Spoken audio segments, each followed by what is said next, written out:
Gobelins et gnomes. Gobelins et gnomes. Inventeurs de génie avec un grain de folie. Chacune de leurs créations peut casser ou exploser. Experts en imperfection. Gobelins et gnomes. Par la fureur des gobelins. Pour Gnome Regan. Bonjour à tous, je suis le 564 et aujourd'hui je vais vous présenter un petit peu les cartes de la nouvelle expansion Gobelin versus Gnome. Donc alors c'est parti, on va commencer avec la première carte l'Ennuyotron. Donc l'Ennuyotron pour 2 de mana, c'est une 1-2 avec provocation et bouclier divin. Alors la plupart des personnes regardent et se disent ouais, cette carte elle est un peu elle est pas terrible pour son coup de mana, c'est juste une 1-2 quoi. Sauf que ce que les personnes se rendent pas compte, c'est quand même provocation et bouclier divin, ces deux trucs vont très bien ensemble. Et ça permet quand même de bloquer pas mal de dégâts. Imaginons que votre adversaire ait joué une aile de mort, il a une 12-12 sur le terrain. Très bien, pour 2 de mana vous jouez ce bonhomme. Une 1-2. Provocation avec bouclier divin, il mettra au moins 2 coups, soit ça bloquera 24 dégâts. Ce qui est absolument énorme. C'est un des rares serviteurs, je pense, qui sera quand même que la plupart des personnes seraient contents d'avoir à n'importe quel moment de la partie, parce que ça peut les sauver. C'est un petit peu comme le gnome lépreux.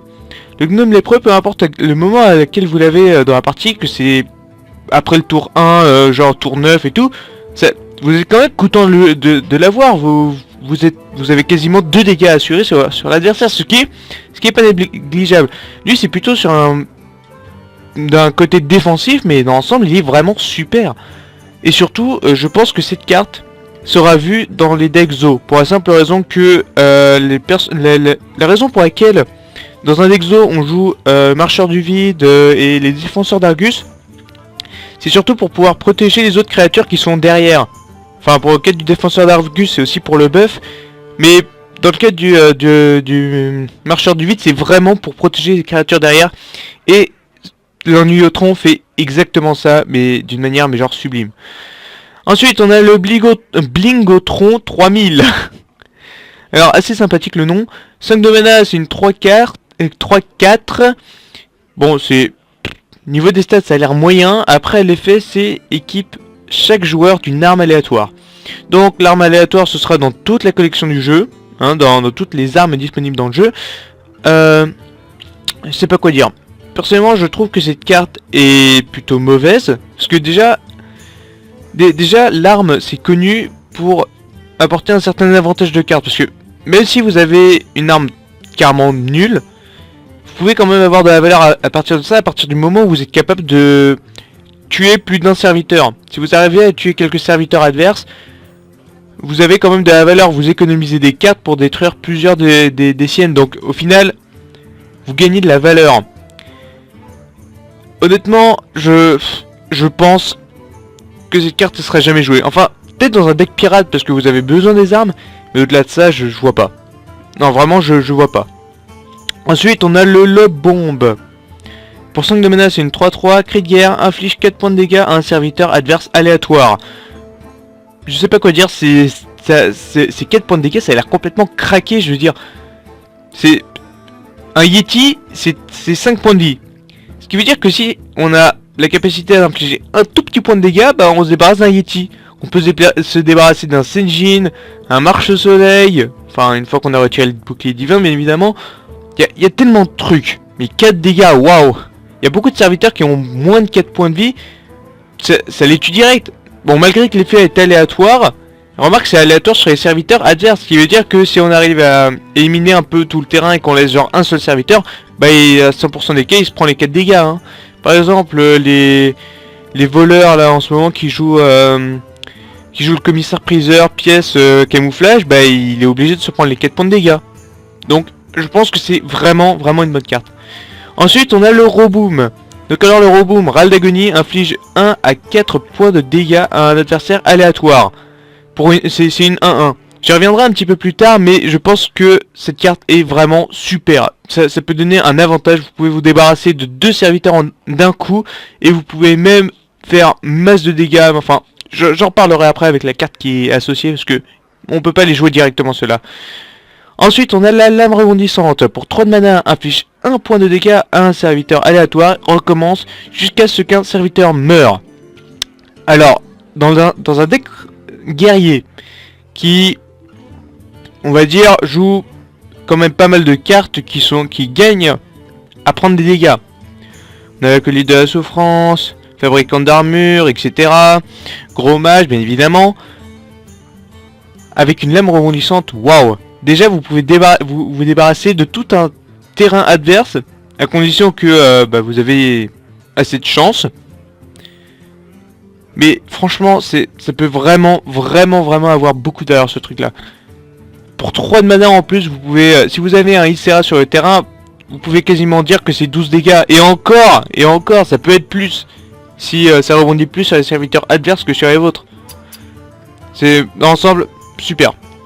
Ensuite, on a le géant mécanique. Alors, le géant mécanique, il coûte 1 de moins par carte dans la main de votre adversaire.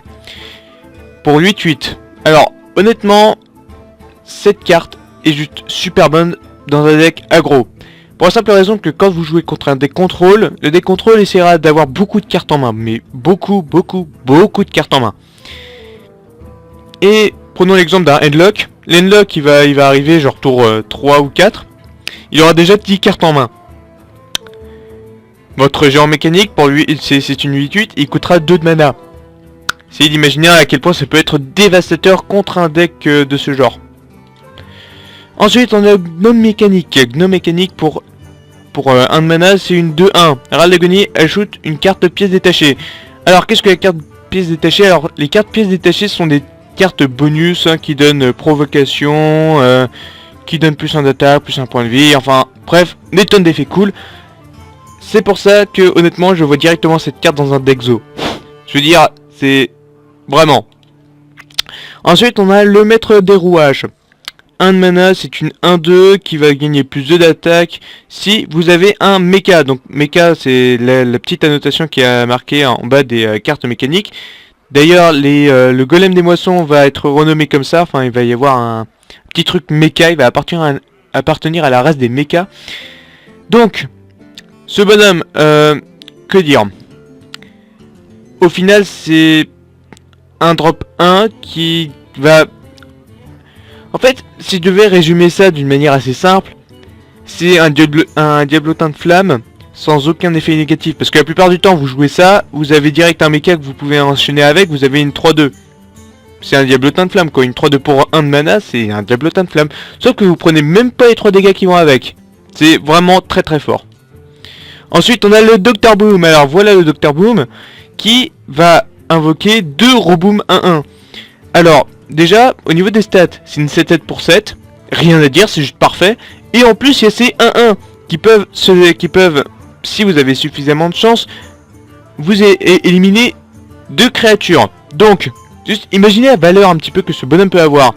Déjà, dans un deck Zo, vous jouez, la plupart des Zo en ce moment jouent le Fossoyeur. Vous jouez ce bonhomme, vous avez déjà 2 râles d'agonie, boum, votre Fossoyeur gagne plus 2. En plus, vous avez un terrain solide, vous gagnez 3 serviteurs pour le prix d'un. C'est déjà pas mal. Mais en plus, au niveau de la valeur pour les échanges, mais c'est juste énorme. Avec chacune des bombes, vous avez la capacité de tuer jusqu'à 2 serviteurs chacune. Donc vous pouvez tuer 4 serviteurs rien qu'avec les bombes.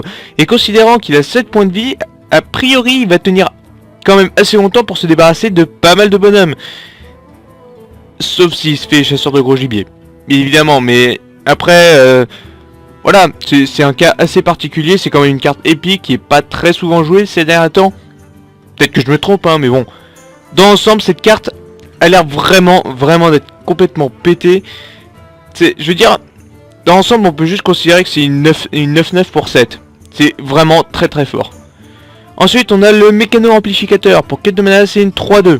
Cri de guerre donne à vos autres serviteurs furie des vents, provocation ou bouclier divin au hasard. Alors, en gros, imaginez vous jouez Zo. Vous avez un terrain assez rempli de plein de petites créatures, toutes mignonnes, toutes sympathiques et tout. Et là, vous jouez lui. Et toutes vos créatures, elles ont furie des vents. Vous lui faites énormément de dégâts. Vous donnez à tous provocation. C'est un petit peu moins bien, mais c'est acceptable, hein, parce que ça vous permet de temporiser un petit peu si vous êtes dans une mauvaise position. Ou bouclier divin. Bouclier divin, ça vous permet d'échanger dans les serviteurs de votre adversaire. S'il joue une grosse provocation que vous avez du mal à passer, une aile de mort à qui on aurait donné une provocation, bah vous avez assez de monstres pour le tuer, sauf que vous n'avez pas envie de perdre votre terrain. Boum, bouclier divin. Donc, et encore pire, imaginez un paladin qui jouerait cette carte, il donne à tous ses serviteurs bouclier divin, et boum, vous avez un chevalier de sang. Qui a beaucoup de points de vie et des points d'attaque. Vraiment très très forte. Je la verrais vraiment jouer dans beaucoup de decks. Surtout paladin cependant. Ensuite, le mouton explosif. Pour 2 de mana, c'est une 1-1 qui râle Connie, quand elle meurt quoi, inflige 2 points de dégâts à tous les autres serviteurs. À tous les serviteurs. Bon. Alors, pour résumer, cette carte est typiquement la carte qui ira dans un deck dans un deck guerrier. Vous jouez serviteur, ça nettoie le terrain adverse, donc vous vous posez pas de questions sur ça. Et en plus de ça, ça inflige des dégâts à ce faux serviteur, donc les ghouls instables qui vont pouvoir réactiver leur effet une fois qu'elles sont mortes. L'acolyte de la souffrance qui va vous faire piocher des cartes, c'est qui va vous donner de l'armure, etc. Beaucoup de synergie là-dedans. Ensuite, le canon lance-flamme pour 2 de mana, c'est inflige 4 points de dégâts à un serviteur adverse, aléatoire. Donc, bien évidemment, l'aléatoire, on peut le contrôler, hein. S'il y a qu'un seul serviteur, c'est lui qui va se prendre tout dans la gueule. Mais 4 dégâts, waouh, c'est quand même pas mal, hein. Pour 2 de mana, 4 dégâts, c'est pas négligeable. Le sort, la moyenne des sorts pour 2 de mana, ils infligent un truc aux alentours de 3 points de dégâts. Enfin, le niveau des mages, hein. La boule de glace, elle inflige 3 points de dégâts. Mais là, c'est quand même 4 points de dégâts. C'est franchement pas mal, hein. C'est pas négligeable. C'est une bonne carte dans l'ensemble. Ensuite, pour 3 de mana, on a l'expérimentateur gnome 3-2. Cri de guerre, vous piochez une carte. Si c'est un serviteur, le transforme en poulet. Alors, comment dire que cette carte est injouable? C'est peut-être le nouveau Milous Tempête de mana. Voire même pire, parce que les gens ils disent ouais, piocher une carte, on a une 3-2, en général ça retire beaucoup plus de ça que ça de piocher une carte, je l'accorde. Sauf que même dans les decks où vous jouez beaucoup de sorts, les serviteurs que vous avez sont vraiment très utiles. Dans un deck Miracle, si vous transformez votre Leroy Jenkins ou votre Maligos en poulet, vous avez quasiment perdu la partie, vous abandonnez. Si dans un deck Frost Mage qui est plutôt orienté sur les secrets, les Nova, les Blizzards, etc. Si vous piochez votre Alexstrasza et qui se transforme en poulet, clairement à côté de vos blocs de glace vous pouvez rien faire. Et vous êtes quasiment mort. Bref, je vois pas vraiment. Enfin, je veux bien que on pioche un sort, on est content de piocher un sort et tout, mais est-ce que c'est vraiment rentable de risquer de jeter la game en l'air juste pour avoir une carte? Je crois pas. Je ne crois pas. Ensuite, l'explomage gobelin. Pour 4 de mana, c'est une 5-4. Ça échange parfaitement bien avec le E.T. Mais encore mieux, si vous contrôlez un mecha, inflige 4 points de dégâts répartis de façon aléatoire entre les personnages adverses. Typiquement, si votre adversaire a plein de petits bonhommes tout mignons, vous avez au moins un mecha sur le terrain, c'est fini. Il a un terrain qui se fait complètement détruire, il s'en prend peut-être plein la gueule, ça dépend de la chance que vous avez. Et la plupart du temps, ce sera à votre avantage. Ensuite, on a, après le bombardier fou, on a le grand frère du bombardier fou, le bombardier cinglé. Pour 5 de mana, c'est une 5-4, et Krieger inflige 6 points de dégâts divisés aléatoirement entre tous les autres personnages. Alors, déjà, je suis pas fan du bombardier fou. Je veux dire, en arène, ça peut être pas mal, vous débarrasser des tout petits serviteurs en début de partie, je veux bien. Mais 6 points de dégâts. Alors déjà, il y a des trucs hilarants avec le bombardier fou, où le bombardier fou rate complètement, il frappe le héros, il y a des trucs comme ça de... Bon. Mais là, sur 6 points de dégâts, c'est un petit peu moins rigolo, en fait.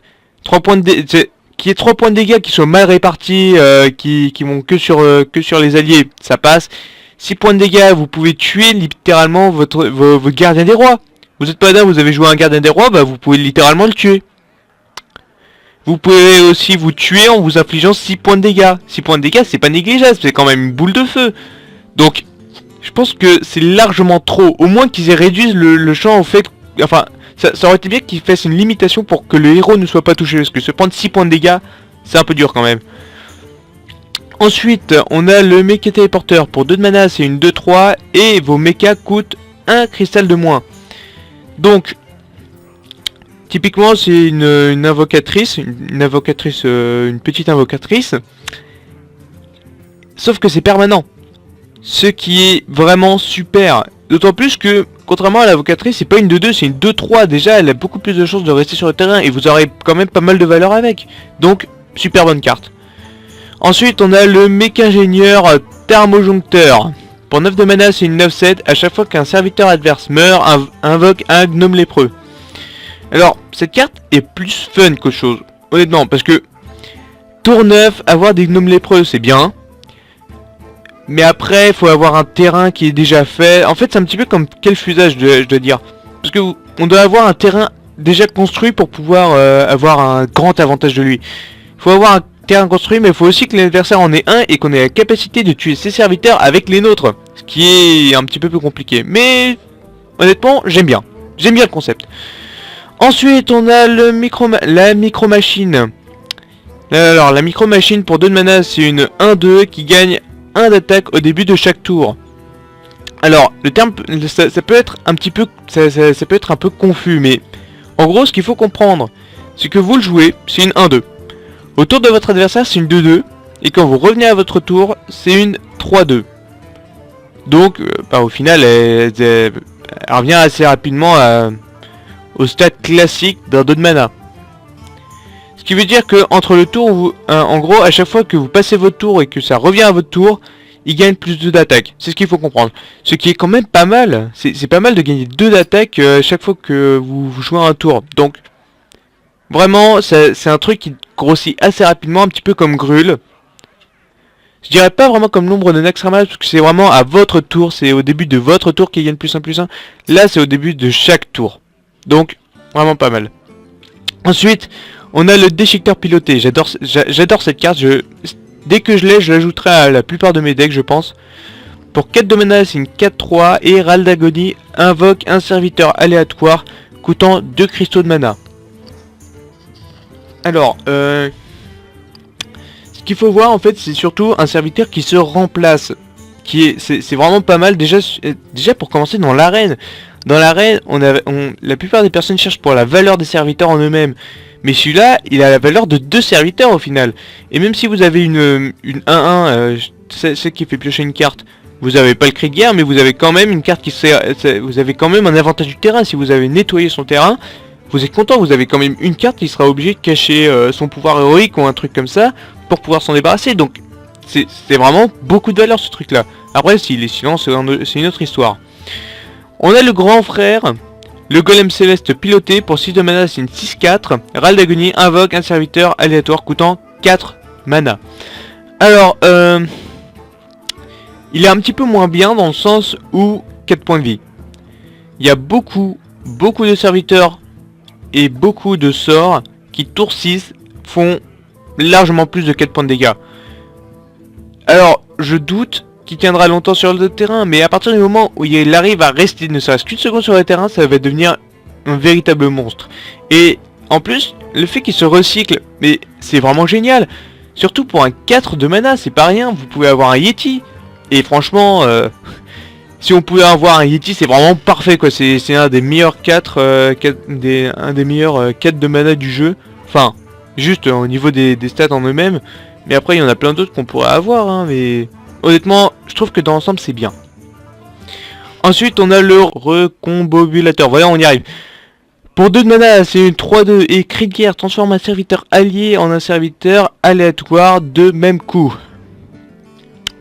Alors, je vois pas l'utilité de ce truc. Enfin, je pense que c'est surtout dans une unité de recyclage. C'est genre, oh, j'ai un serviteur qui est super gros, qui est super bien, qui se fait silence ou qui a presque plus de points de vie. Bah, j'attaque une dernière fois et puis je le recycle. Voilà, c'est l'éco-recyclage. Hein. Merci, recombobulateur. Sauf que, au-delà de ça, en ce qui s'agit de vraies valeurs, je pense pas qu'il ait vraiment de place dans les decks construits. Malheureusement. Ensuite, on a le réducteur fou pour 2 de mana, c'est une 3-2. Et cri de guerre donne à un serviteur moins 2 d'attaque pendant ce tour. Waouh. Je pense que ce serviteur est vraiment très bien. Parce que... Comment dire, si votre adversaire joue un Ysera, vous pouvez pas le faire, vous pouvez pas mot de l'ombre mort, vous pouvez pas mot de l'ombre douleur. Et ben vous réduisez son attaque et vous pouvez faire mot de l'ombre douleur ou le voler avec une folie de l'ombre ou encore le voler avec la prêtresse, je sais plus, c'est pour 6 de mana, c'est une 4-5 qui vole qui prend le contrôle d'un serviteur avec 2 d'attaque ou moins. C'est vraiment super. Si vous franchement ça peut donner beaucoup de trucs hein. Il y a un serviteur qui est un petit peu embêtant, qui a 2 points de vie, bah vous réduisez ses points de vie et il est à 0 points de vie, vous utilisez un alchimiste dément et puis vous le tuez instantanément. Il y a vraiment beaucoup de trucs à faire avec ça. Ensuite on a le vieux déchiqueteur de Sneed. Alors pour 8 de mana c'est une 5-7 et Râle d'Agonie invoque un serviteur aléatoire et surtout une légendaire. C'est une légendaire qui se recycle en une autre légendaire. C'est vraiment génial. Je veux dire, c'est peut-être... Ça va devenir une légendaire quasiment indispensable de la plupart des decks. Parce que, franchement, on rêve tous d'une légendaire qui se recycle en une légendaire. Enfin, je veux dire, c'est... En gros, quand il meurt, vous pouvez avoir un Ysera, vous pouvez avoir un Ragnaros, vous pouvez avoir plein de trucs. Vous pouvez avoir vraiment beaucoup de valeur de ça. Beaucoup de valeur. Et surtout, je veux dire... Contrairement aux autres cartes du même style, eh ben, il n'y a pas vraiment de légendaire que vous ne voulez pas avoir. Je veux dire, quasiment toutes les légendaires ont leur valeur. Je veux dire, bon après il y a les Nat Peggle, Mage de Santanos, mais à part ça, je veux dire, même si vous avez un 1500 de mana, vous avez quand même une 4-4, sachant que ça n'active pas le cri de guerre, ce qui fait que la carte est mauvaise. Vous avez quand même une 4-4 sur le terrain, ce qui est quand même pas mal. Vous pouvez aussi avoir... Ouais, on va voir. Je suis pas sûr que les légendaires de classe soient appliqués, mais si c'est le cas, bah vous pouvez avoir un archimage, vous pouvez avoir Antonidas, ce qui est vraiment pas mal. Vous pouvez aussi avoir le Rock Crush, bon, peut-être pas idéal, mais déjà pas mal. Vous avez une 8 de charge. C'est, je veux dire, il y a vraiment beaucoup de valeur, vraiment. Ensuite, le char araignée, 3 de mana, c'est une 3-4. C'est un Yeti avec -1/-1. Rien de plus. Alors, ensuite, on a le technicien de Bric-à-Broc. J'aime bien le nom. Pour 30 de mana, c'est une 3-3. Cri de guerre, si vous avez un mecha, gagne +1/+1 et rajoute une pièce détachée dans votre main. Donc, techniquement, c'est une 4-4 qui vous fait piocher une carte. Génial. C'est juste génial. Rien à dire là-dessus. Portail instable. Pour 2 de mana, place un serviteur aléatoire dans votre main. Il coûte 3 cristaux de moins. Alors, sachant que ça applique sur toute la collection, ça fait beaucoup. Vous pouvez avoir, je sais pas, un Ragnaros que vous pouvez jouer 3 de mana avec. Vous pouvez jouer moins cher. Ça peut être un Issa où vous jouez moins cher, Alexstrasza, Eldemort, etc. Comme ça peut être aussi un Feu Follet qui coûte déjà 0 de mana. Donc, je sais pas, ça peut être très bon, comme ça peut être très mauvais. Je ne jouerai pas cette carte, honnêtement. Ensuite, on a le robot réparateur amélioré. Le robot réparateur classique, on peut l'avoir grâce à Galbin Mekator. Et son cri de guerre, hein, vous avez le robot réparateur pour... c'est une 0-3 qui soigne 6 points de vie à un personnage blessé aléatoire. Bon, c'est pas mal, mais...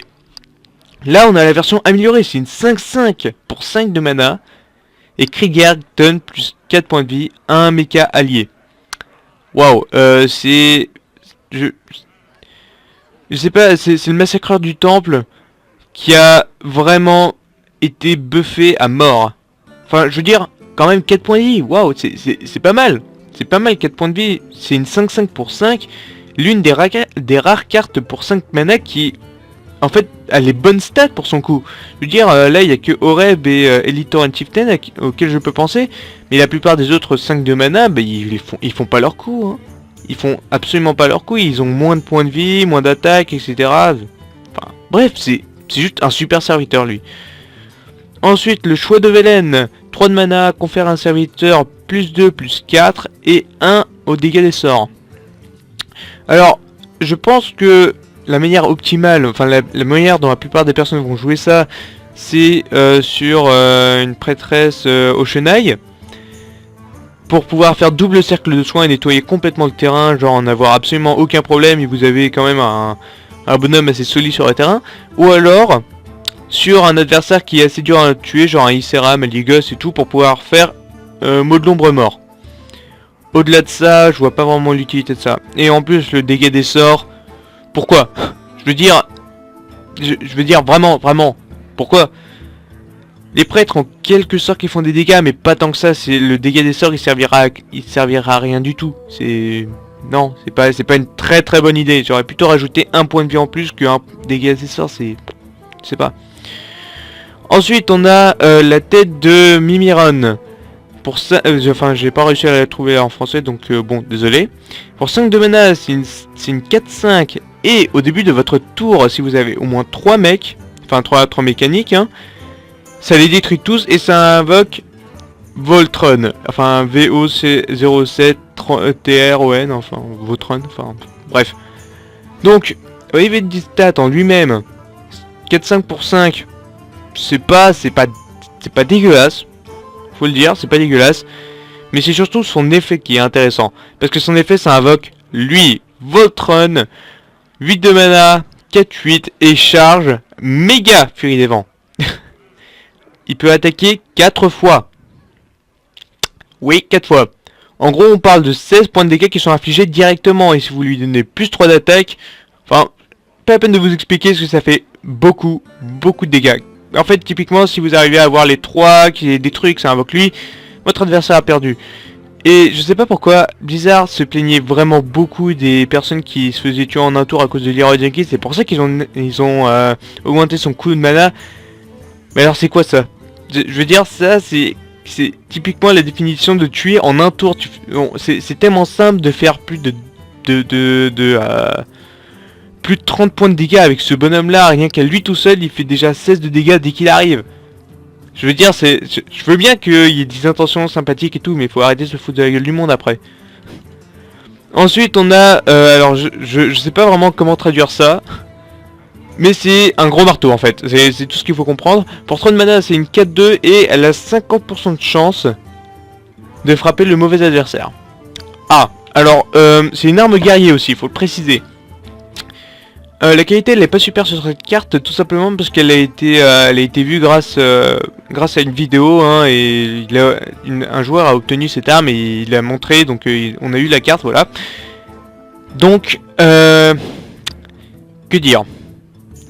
Cette carte est vraiment pas géniale, hein, parce que, quand même, vous essayez d'attaquer un adversaire, et vous avez 50% de chance de le rater, ce qui veut dire que ça peut, imaginons, on a d'un côté je sais pas, un serviteur avec 4 points de vie de 1, et de l'autre côté, on a un Ragnaros, où on a un espèce de gros bonhomme dans lequel vous avez absolument pas envie de frapper, sinon vous êtes mort.